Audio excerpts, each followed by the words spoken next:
Governor साहब की पहली पॉलिसी है और आरबीआई का जो डिसीजन होता है वो सिर्फ गवर्नर का नहीं होता, पूरी एमपीसी का होता है। लेकिन जो पिछले गवर्नर हैं वो सीआरआर कट का एक तोहफा आपको देकर गए थे और नए गवर्नर जो हैं वो मुझे लग रहा है कि शायद एक आपको रेट कट का एक तोहफा देंगे, वहां से शुरुआत होगी। आरबीआई एक लिक्विडिटी का डोज पहले ही दे चुका है पिछले मंडे को, और बहुत लोगों का मानना है कि जो रैली की शुरुआत हुई थी एक्चुअली वो उस लिक्विडिटी के स्टेप से हुई थी, उसके बाद बजट और उसके बाद आज पॉसिबल एक रेट कट। ये माना जाए अब यहाँ से आशीष कि आरबीआई ग्रोथ को सपोर्ट करेगा। आरबीआई के पास दिक्कत सिर्फ एक दो हैं।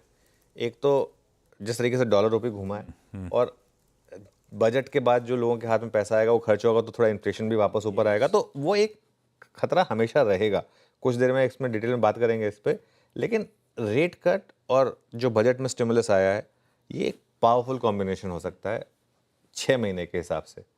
नियर टर्म में मार्केट कई बार इधर उधर कुछ भी कर सकता है, तो अगले कुछ क्वार्टर्स में इसका एक कंबाइंड इम्पैक्ट आपको देखने को मिलेगा। इसलिए मेरा ये मानना है कि अपने पोर्टफोलियो को आपको उस हिसाब से रीअलाइन करना है। कंजम्पशन और रेट सेंसिटिव स्टॉक्स, और रेट सेंसिटिव में भी कंजम्पशन को जोड़ लें, जैसे ऑटोज। और नो वंडर ऑटोज के सेल्स नंबर्स सब ऑलरेडी अच्छे आने दिखने शुरू हो गए हैं, थोड़ा सेंटिमेंट इम्पैक्ट ऑलरेडी विजिबल है स्क्रीन पर। यहाँ पर फोकस करें और हर गिरावट में कंजम्पशन और रेट सेंसिटिव्स को ऐड करें। बड़े बैंक्स, मजबूत एनबीएफसीज, ऑटो फाइनेंस एनबीएफसीज, हमने चोला और श्रीराम पे व्यू दिया था पिछले 10 दिन पहले, वहां से देखिए क्या जबर मूव आया इनमें। इनमें फोकस करें, ये मेरे ख्याल से बेस्ट बेट्स हो सकती हैं यहाँ से। बिल्कुल।